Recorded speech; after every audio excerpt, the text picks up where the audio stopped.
Come and get started on a new mission, a new direction, a new intention.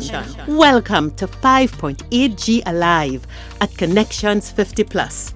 I am Nicole Joseph-Chin. And I am Jennifer Gibbons-Joseph, catering to all your prospects in the third act of life. Economic well-being, social gratification, personal fulfillment. Join us on Wednesday at 6 p.m. on Connections 50 Plus Facebook page, YouTube channel, and on Gael the Caribbean.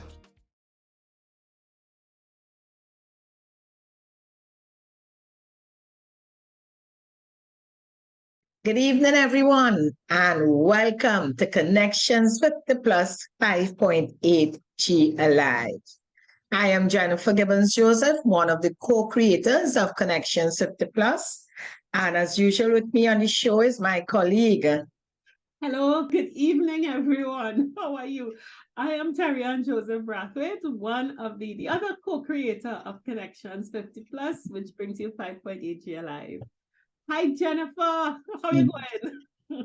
Hi, I am doing fine, but Terry, and I know this week has been not the best of weeks, and I don't want to put you into a certain mood. Okay. But it would be remiss of me if at this stage I would say on behalf of Connections 50 Plus and our tribe to send condolences to you and your family on the passing of your dear brother, Colin. I know. Terry Ann, I know I've been there with you. I know how difficult it is, especially after your mom passed. I mean, this year has been rough, but I don't want to continue, but to just, extend our condolences because we started the show but I needed to start the show like that. Normally we say how our week was and we share with you some fun times, but this is a tough week. This is still continues to be tough. And we wish you, God blessings to stay in faith, because you still have a lot to do. And I know the pressure is a lot on you being the only sibling right now in Trinidad.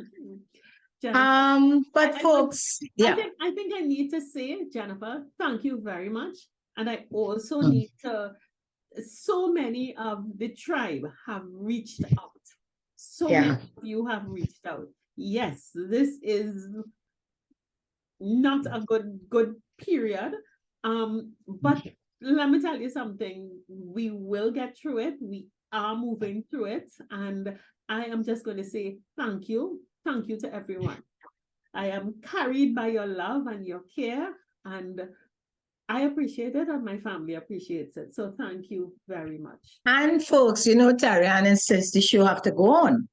That you wouldn't take a day off, or we wouldn't say let's skip the show. And fortunately we have this show is really a fantastic show because we have a special guest that we're going to introduce to you, who's going to be chatting with us and helping us to not just celebrate life, but how we can move on and be comfortable within our skin, So we'll just move straight into the interview with Nicole Joseph-Chin. All right? Great. We in tune again. Well, listeners, we said in the introduction, we want to get comfortable in our skins. And many of you may know this face that's online with us today, and some of you all may not. But it is our pleasure to have Nicole Chin, who is better known as Miss Brafit, on with us today. Nicole, welcome to 5.8G Alive and Connections 50 Plus. Thank you. I am so appreciative of being here, and I think it couldn't happen at a better time. I am 50 plus. You're rich. And that's one of the things that we want to start off with that, because we talk about the third act stage And there are three phases to this stage. There's the 50 to 60, the 60 to 70, and the 70 to 71. Jen and I are proud representatives of the latter two. But they are so, we find that people in the first act, especially the early 50s, and you're 52, are reluctant to talk about what is happening. Is this thing different? What's going on? And we just love your enthusiasm for it. So tell us about what you think or feel about emerging into this beautiful time. So it's interesting, and I like in the fact that we're having this conversation. And I'm gonna just defend the people on our 50s and say maybe we're just not feeling it. Maybe we're not feeling 50 nothing. Because actually that was one of my words when I hit 50. I was like 50 nothing. Because it felt so amazing to say 50, because long ago when you said 50, it felt and it sounded old. And I guess it was a cultural representation in those days. Yes. Of what we conjured in our minds that 50 was supposed to be. So as I was emerging into 50, it was during the lockdown. And it's interesting, I want to just step back into 49 for a little bit, right? Because at 49, I had said I was going to have my year of 50 celebration. And then came the pandemic. On my 49th birthday, was in the height of lockdown where you could only have 10 people gather. So I decided it was going to be urgent as well to decide who were those 10 people that I wanted to emerge into my 50th year with. And because there were so many people in my life and different phases of my journey, I decided I had to have 10 people celebrate in 10 different ways. You got your 100. So I got 100 because it was 10, and because we had to space it out and be mindful and careful and responsible, I decided I was going to have it in various ways, but I was going to make sure that my 50th year, my 49th birthday, was going to have the meaning. Yeah. Because I wanted to start acknowledging and celebrating a few things. So the first celebration was with people who had actually been in my life just when my father passed away. Because I don't know if you remember that experience, Terry-Ann, but you would have been around. And that was very traumatic because of how suddenly it happened. But I feel like I had not dealt with grief properly, and I needed to address my grief, and those were the people that were around me at that time when that critical situation had happened. So those are the people I needed to sit at a table with and break bread. Important. And what the pandemic did as well, it made you start picking people, choosing who you wanted to spend these very difficult, painful, isolated, challenging, lonely days with. But then you also recognize how many people those people were and how special everybody is in their own little special ways. So what I had to do was do the 10 times table pretty much. But in doing that also helped me to bring a bigger appreciation to becoming 50. So in the year 49, I started understanding or appreciating that in my 50s were all these amazing elders and older people and younger people who had already been people whose shoulders I had stood on at a time in my journey where I was growing. So I reached a 50 now, and I realized, but this is an adventure, because now I need to really understand that when I saw my aunties in their 50s, when I was maybe 9 or 10, and you're talking about people in their 50s, that wasn't me. And that's not us. So I'm trying to do the maths again and figuring out, but what made that feel like it was such an old number? So I must tell you about the child in me, right? My inner child has never left. But as I get to be wiser and more mature, I also appreciate that my inner child could show up at any time, and that I just have to embrace my inner child and let that inner child have a blast. Yeah. Yes.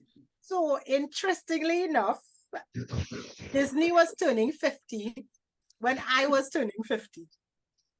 So we have that in common.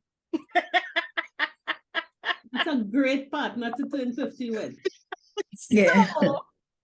So my 50th into 51st year, I decided it was going to be a celebration inside of one of the most playful places you could ever find. And I was going to lose myself in fantasy and in joy and in enjoyment and just be a child all over again. Wow. What did that child look like? I have a video I will share with all you one of these days, but that child looked like, when that child, that was a lost child. And that child was so aimless. Because I got into Disney and I literally did what children will do. I stray from the parents. I leave the people and them, I leave the adults. It was a siblings line, right? I left the siblings and I went my merry way. You got lost. And one night I decided I'm going to be last ride inside of here. Last ride in Magic Kingdom. And the last ride actually turns out to have been finished like after 11. Yeah. And I was so mesmerized from this ride. This was Snow White and the Seven Dwarfs. When I came off from the ride, I just didn't know which way I was going. And I literally started walking around. I'm the only one in that area in the park. And then I hear security calling me. Ma'am, you can't do that. You know, Nicole, that story is, I think that is so representative. And Jennifer, I'm sure you may agree with this, of what a lot of us want to do. What we deep inside when we come in this age, whether it is 50, 60, or that retirement, you want to do that. But so many things hold us back. We just refuse to get into it and say, okay, this is what we would do. Yeah, Terry, and I totally agree with you how difficult it is. Even as long whether you're 50, 60, 70, that inner child, I believe because of how we were brought up, that to express your inner child is like a no-no. And many of us don't. Well, let me say, the older ones, Nicole, tend not to be able to do that. And I must say, Nicole, because, Nicole, you're so vibrant, full of energy, full of love, that finding that would have been very easy for you, I would think, finding your inner child because of who you are. But you said something, and I think that really helps. When you recognize from 49, you looked at going into 50 as being on an adventure. You did not look at it as, even if you thought of how your aunts were when they were that age, and you being like age 9, watching them, and you're saying, oh gosh, boy, they may be like old fogies. But you decided for you entering into the 50s, you were your own role model. You didn't look for a role model. You decided that, hey, because of who you are, you're going on an adventure. And you took it literally by going on that adventure and finding your inner child and really being happy. So you're not allowing, you move into the 50s by not having any hang-ups about, oh, you reach 50, so you can't do this and can't do that, or you can't dress like this. And, all the things we had, who we used as role models in those days, didn't know better. That was how it was at that time. And you have started, we are evolving, and that's why on connections, we say we are creating a whole new stage. And we want that vibrancy. Oh, we want our stage to be cluttered with people like yourself who could really spread that joy and let us find. And it's not too late to find that. And I say not too late for those of us who feel we passed that stage. I think we still have that time to find that inner child. And I know as you speak, we would be able to find it. Something you would say, yes, that's how we have to do it. Yeah. And Nicole, the thing is, we are saying today, we are talking about being comfortable in your skin. So you've had your Magic Kingdom ride and you've come into the 50s.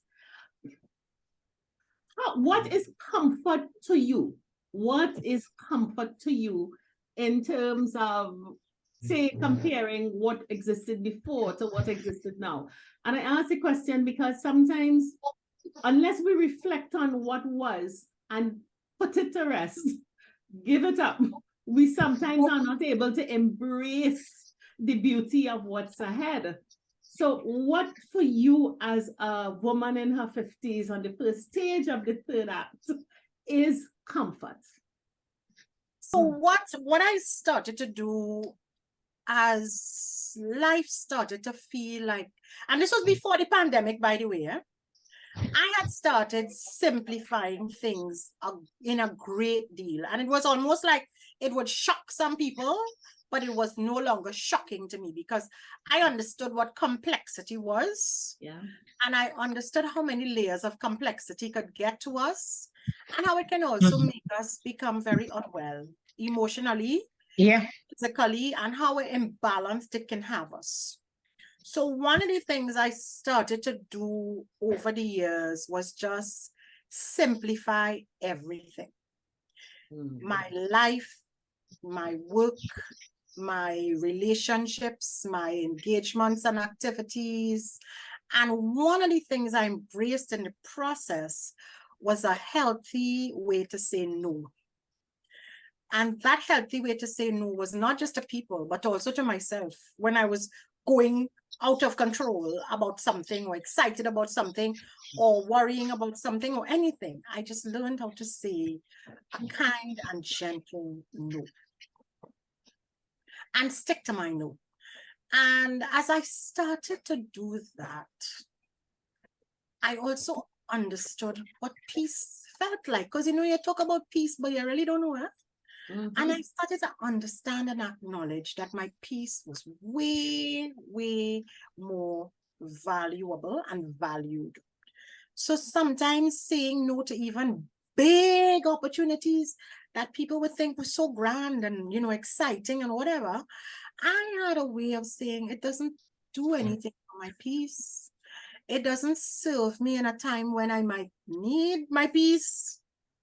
And it doesn't allow me to keep my peace. So anything that was no longer in alignment with my peace or my joy and was not a part of something that I could turn into an adventure, it had no peace. Yeah. Nicole, a lot of us know that. A lot of us know that taking your peace, we say it in many different ways. Put yourself first, put on your mask first. We say it in many, many different ways. But whether it is the law of trying to please others, whether it is the law of fear of becoming not relevant or insignificant, whether it is trying to do other people, thinking you can do other people's jobs better than they can, we keep going back. What were some of the challenges you encountered in saying no that you thought you had to overcome to stay true to yourself? Well, first of all, I like how you said that, stay true to yourself. So the first thing I did was I got to that point of being true to myself. Or finding out who yourself was first. Who I am, yeah, finding myself, discover that beautiful self-discovery journey, and then saying, I have to be true to myself. And this might make me very unpopular. That's okay. It might make me sound like I'm a difficult person. That's also okay. And then I also acknowledge that we have to be in a place of kindness all the time. Kindness to everything. So one of the things I was doing a lot was looking at where my kindness needed to be in most instances.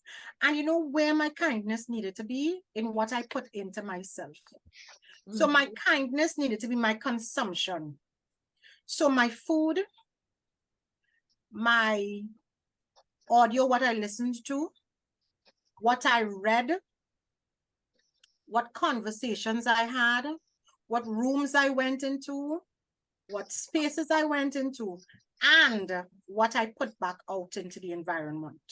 So one of the things I started being very conscious about was how I treat the food I eat.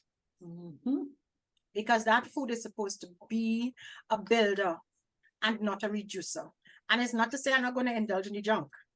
But I started to it's also comfort. understand. It is one of the first comforts. Yes. Food can make Yes. you hungry. Exactly. But I started to be very mindful and conscious that if the earth is feeding me, I have to feed back the earth and the soil. So I started being mindful of what I am doing to stay true to the environment. Because that's what's going to sustain me and keep all of us. So I started really doing a big cleanup and reducing how I treated materialism and material things, and how I treated things that I used in my space. And then I realized I was cluttered. I was living through clutter. And that clutter was people and relationships. That clutter was the things we were consuming and eating. That clutter was the noise I'm listening to, or sometimes the music or the podcasts that were not serving me any good. And the social media posts that were not uplifting, or sometimes you do some rabbit hole digging and you realize the source of the content is not serving you because it's not in equilibrium with where you want to be. So you start decluttering, and it makes people uneasy. It makes people very uneasy. It could make you uneasy if you're not okay with letting go and realizing the bad habits you had. Yes. Because you first have to realize that that clutter is associated with bad habits that you've cultivated your own self. And that's the first no that you have to say. Exactly. I truly love how you defined saying no, because when people say it, you're thinking it's, say no to people, say no to children, say no to family, say no to, and the clutter that you build up or that becomes irrelevant until that stage is one of the first things that you need to move if you're going to be comfortable in your skin. Jan, what do you think? Yeah, I like how Nicole put it, that healthy no. And when you describe it as a healthy no, it says immediately it is good for you. It's beneficial for you. All right. So when you take it from that angle, a healthy no, immediately, hey, it's beneficial. So you're not feeling guilty. All right. Whatever you're doing, the actions you're taking, the decisions you're going to be making, it's all about keeping you whole, keeping you healthy, keeping you balanced and grounded. And with that approach, you said something else where I have it here, your consumption. You're tying it in nicely in terms of how you describe it. So when you talk about healthy no, and then you tie in what you consume, and not just what you consume, putting in your mouth, but what you consume, as you said, what you allow to get within your space. What you look at, you listen and your thinking, etc. Nicole, with that approach, I think that is a fantastic way of really releasing, as you say, getting rid of all that negative energy and being you, really approaching life now, being real. And you know, Uncomfortable. you've said it, and it may sound that, oh, she can do it easily, but I can understand the type of pressure that you had to deal with while making these decisions, while you finding yourself and decided this is how you want your life to play out, especially, you know, after 50. So it's easy for people to bend to the pressure and the social norms because this is what's happening. This is what they know, especially someone who reaches 50. They don't expect it to be going so jolly and nice, happy, being on this stage. So I like the approach you took, and clearly it is working for you just from your whole, you know, aura.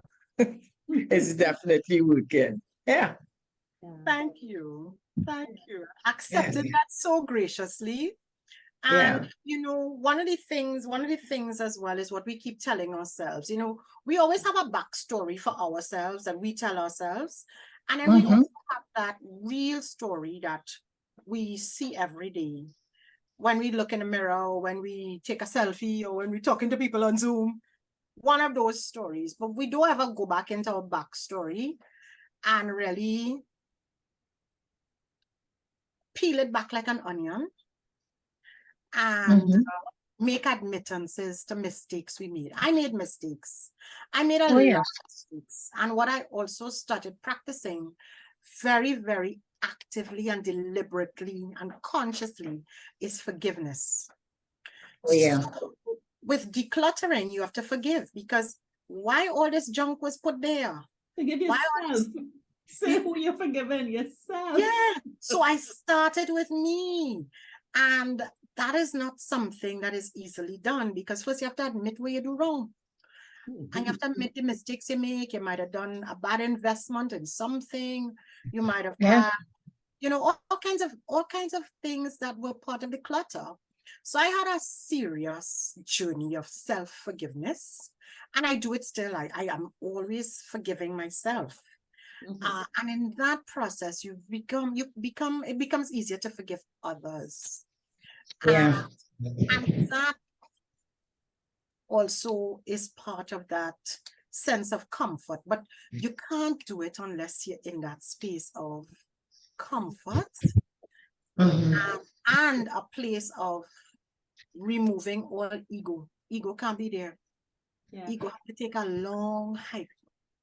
Nicole, let me go into a backstory and lift a piece of that onion that I think will really help persons, because you were not a career person. You are not a career person. You are an entrepreneur. All right. As we said before, your business is Miss Brafit.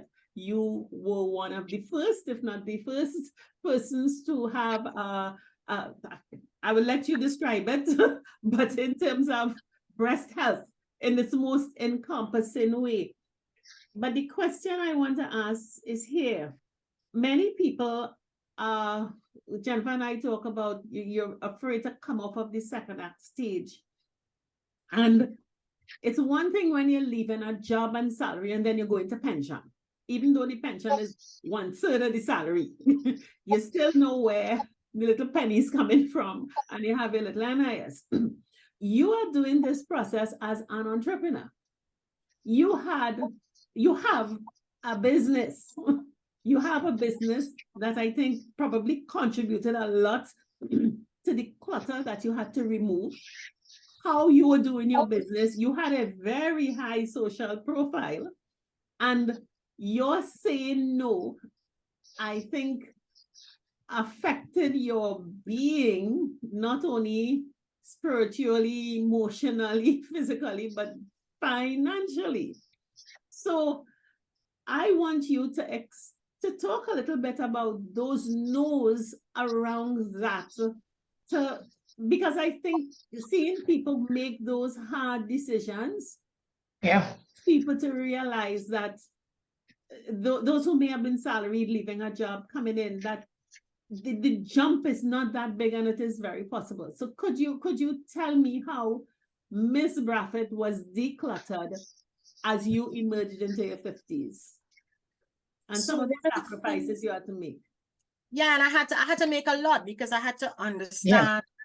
I had to understand if the business was where I needed to be in that space at that time. So I needed to understand physically where I needed to be in terms of location, domain, physical space, Rent. how much spaces I needed, how much space I needed, rent, the cost of having staff. I had to make, and that was one of the most difficult decisions I had to make. But I also had to make it because I had to understand if I were to stick to the dream that I have of empowering women, where was that going to take me? And the truth is, you don't need physical space to do that. And so even again, before the lockdown and before the pandemic, I had already been doing a lot of my work globally and virtually. And also understanding that if an opportunity did not come, or financial experience wasn't derived out of something, that was not going to be what I was defined by. So I also had a very epiphany moment of saying, what is defining me in people's eyes is actually confining me in my own eyes. Again, please say it slowly. Please say that again. That is so powerful, Nicole. Please say it again. What is defining me in people's eyes is confining me in my own eyes. Exactly. Hallelujah. Amen. Oh, darlings.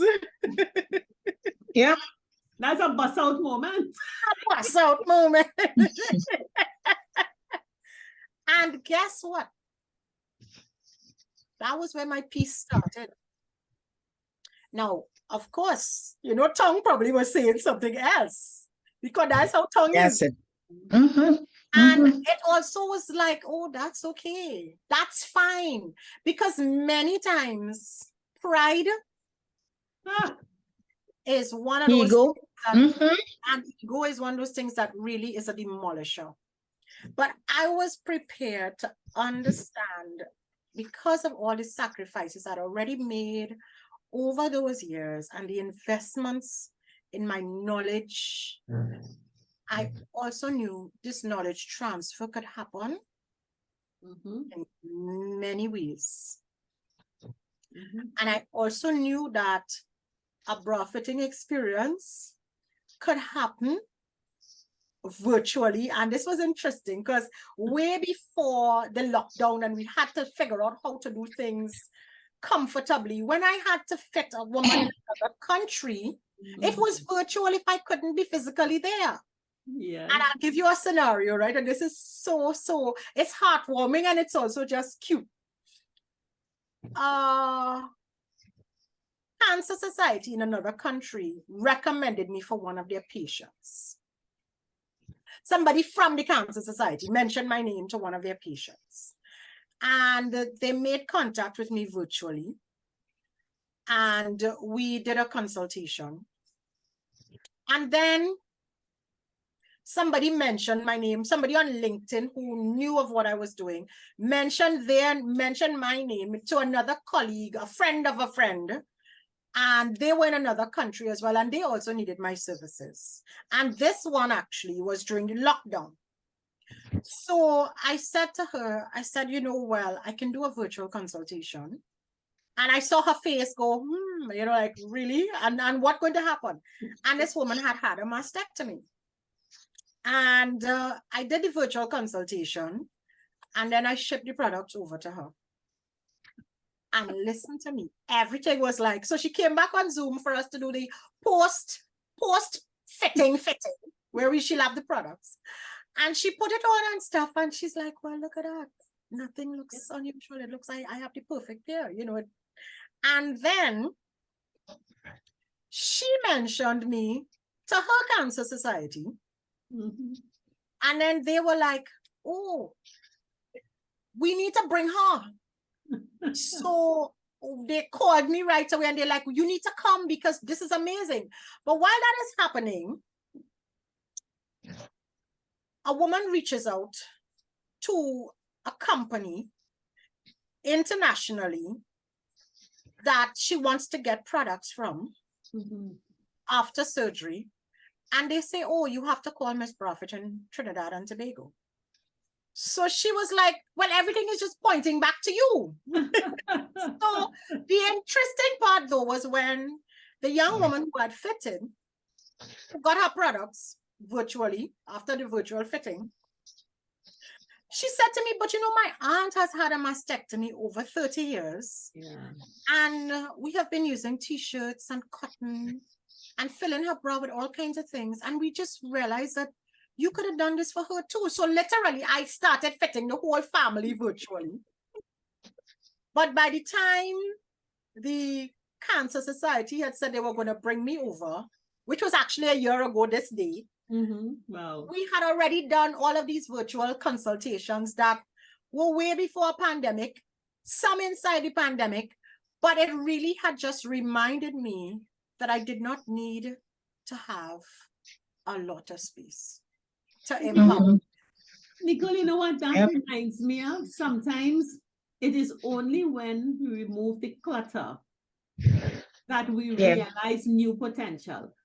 And if we could just recognize that if we keep all the things that served us on the last stage, it's not useless things. It's just when you move on to a different place, then it becomes clutter. Every piece of clutter had value before. But if it doesn't have value in your today, then it's clutter and it's blocking or preventing or taking up space that a new opportunity can have. And I think that story reflects that so well. You know, I really like that story. Yes, Jennifer. Nicole, what I will add to that, which Nicole has too, is that self-confidence. You have to have that belief in yourself and in your ability. And it came, and you mentioned it earlier, about tapping into that knowledge you gained over the years.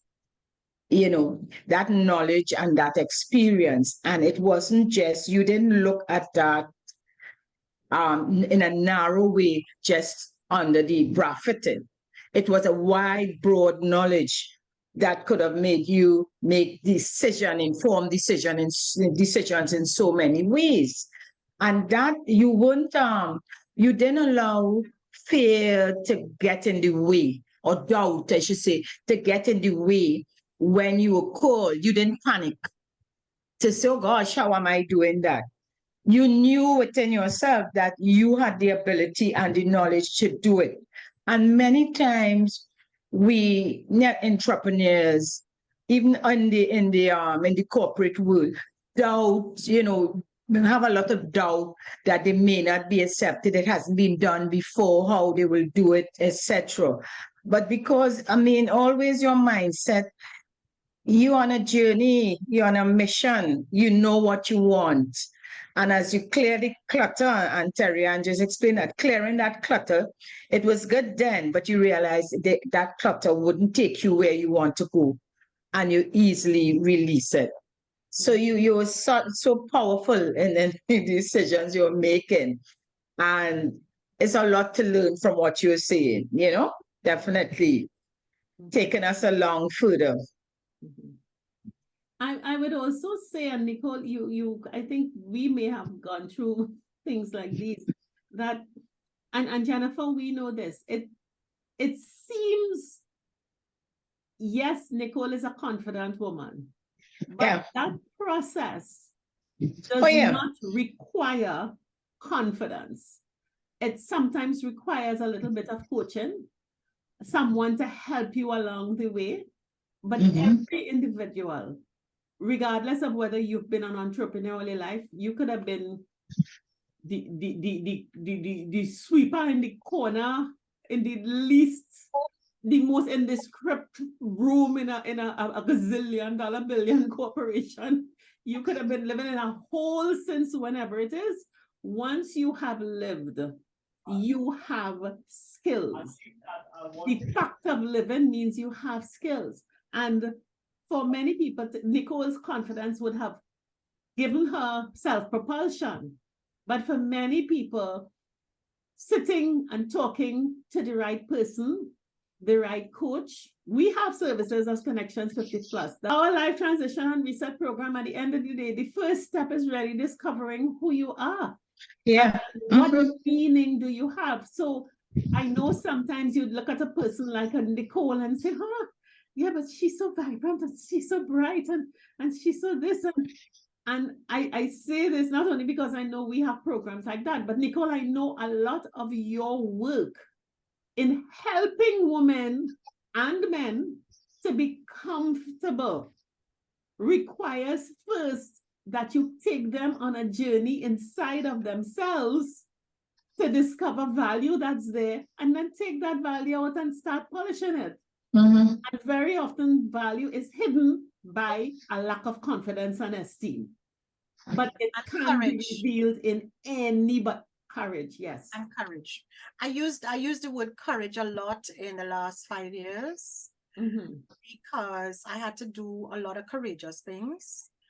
And one of those courageous things was the courage to care enough, the courage to create something important, the courage to curate something important, and the courage to continue to do what I wanted to do. Yes. So I framed that courage into my life and my work because it was what I needed to go to the next level. And the beautiful thing about life is that the energy that you put out, you attract what you need. And I know Jen is an energy coach and she can talk about this. But one of the things that I want to get to before we run out of time, and I want to give it enough time, is we can talk about so much, Nicole, with your life, but out of that emerged a book. So we probably jump in. But tell us a little bit about this experience with this little precious gem that you've created. So what a lot of people don't know about me is I love silence, because all you think are rowdy and rambunctious and I like ting, but I also love silence. And silence is actually one of the ways that I became more convinced that my purpose was so multifaceted that I couldn't be just one layer of anything. I'm so multidimensional, like so many of us. But to embrace that multidimensional persona, I had to listen and be quiet for a long time. So one of the things that I've done over the last 15 or so years is delve into silence. And one of the times when I was in one of my silent adventures, I had documented the experience. It was winter. I was far away in a monastery. It was cold.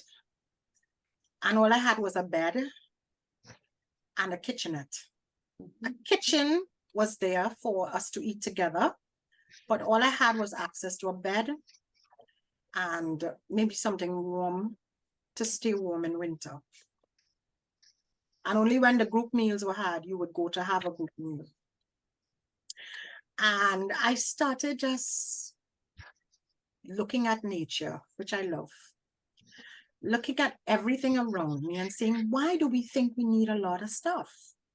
And why do we think we need to have all of the things that define us again, but confine us? So I understood that over the years, I had been practicing surrender. But I hadn't been calling it by that name. I'd been doing it, and I'd been knowing when I do it, and I'd been not calling it that all the time. I've been saying surrender, but not calling it that act, right? And then I kept those notes. I actually went into that monastery on the 10th anniversary of my departure from the corporate world, that particular one. On the 29th of December, 2016, I went into that monastery to spend that winter week in silence. And whilst there and documenting, it was when the word surrender came to me. And I still going along with the things, and I'm like, oh, not yet. And I had that book with those little notes, scribblings, thoughts that came, experiences I had with nature, from my morning walks and my evening walks, from sitting out with the coffee, or just my pure silence. And one night in January of this year, I'm talking to this colleague of mine, and we're talking about all of the work that we've done inside of the humanitarian space. He's an academic, so we're talking about all the work that he's done in his academic space. And we're looking at the ways we've collaborated and the ways we will be collaborating in the future. And then we started to talk about how we train ourselves to be silent.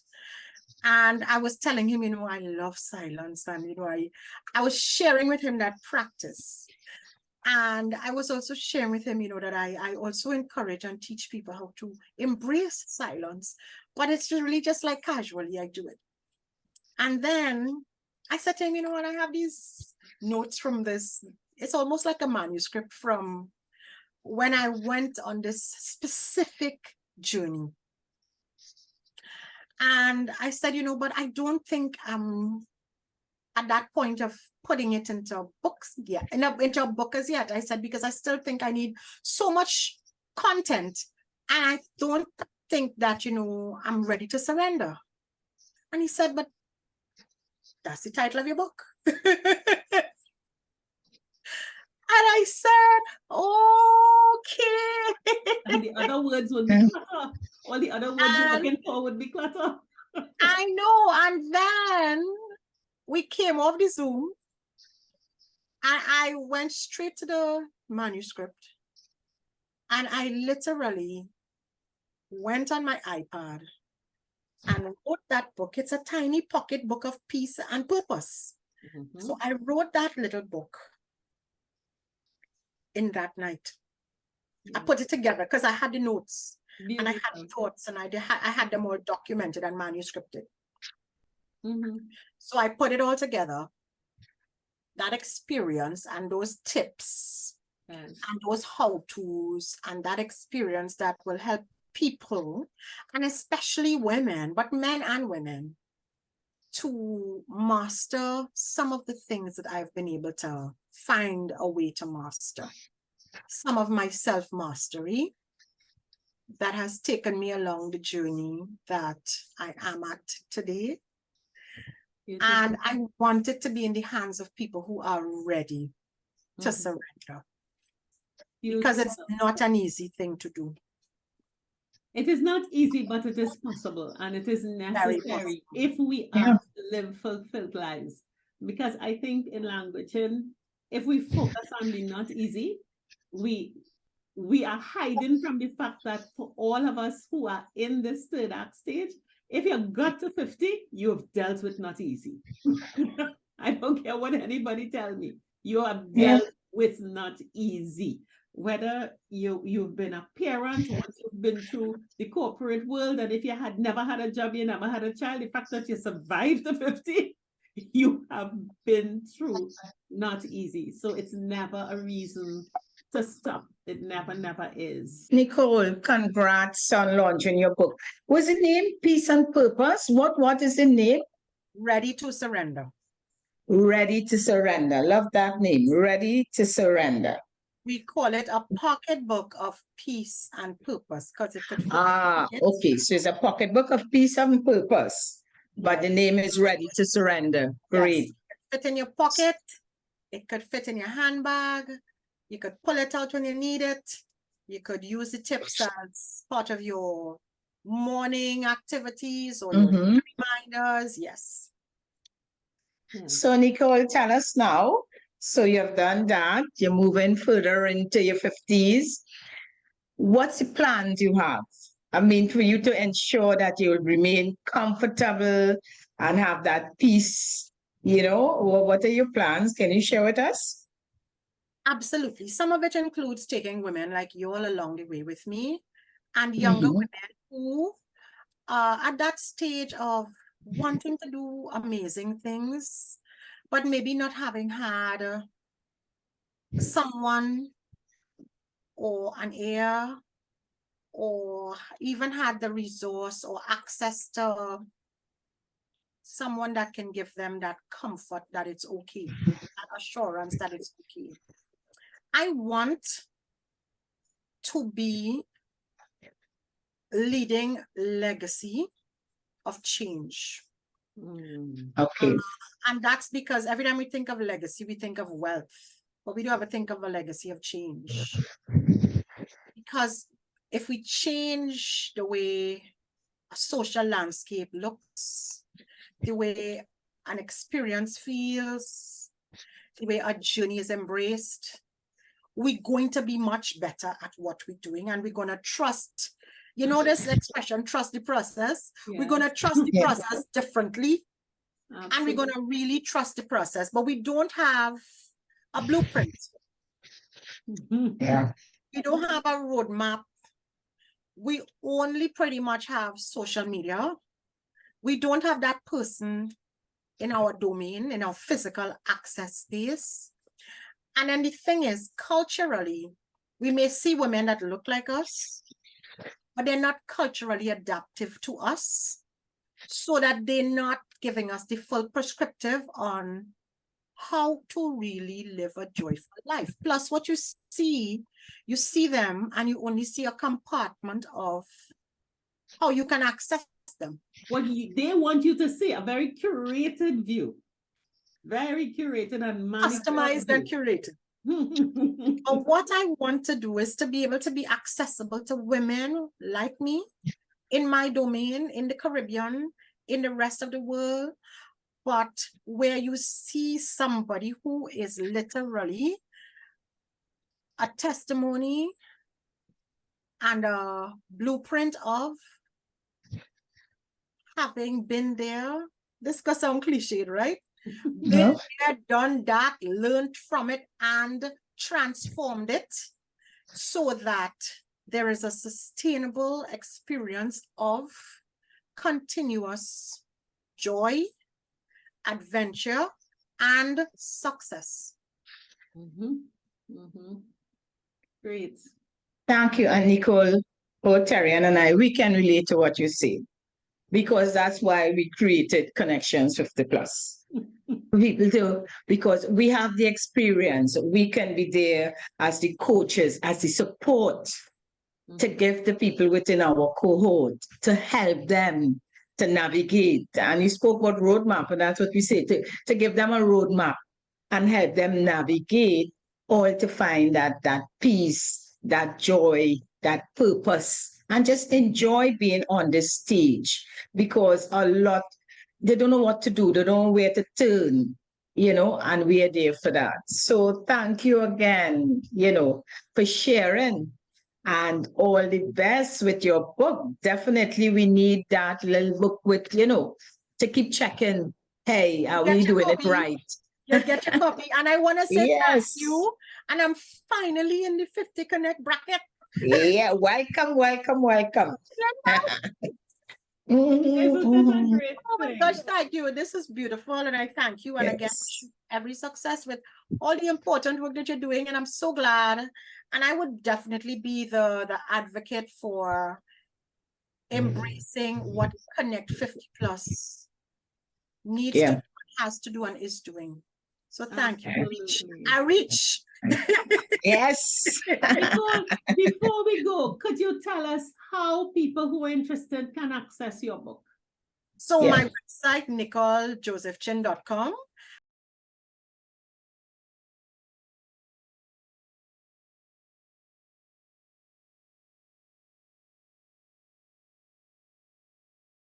And then we have a social media ready to surrender.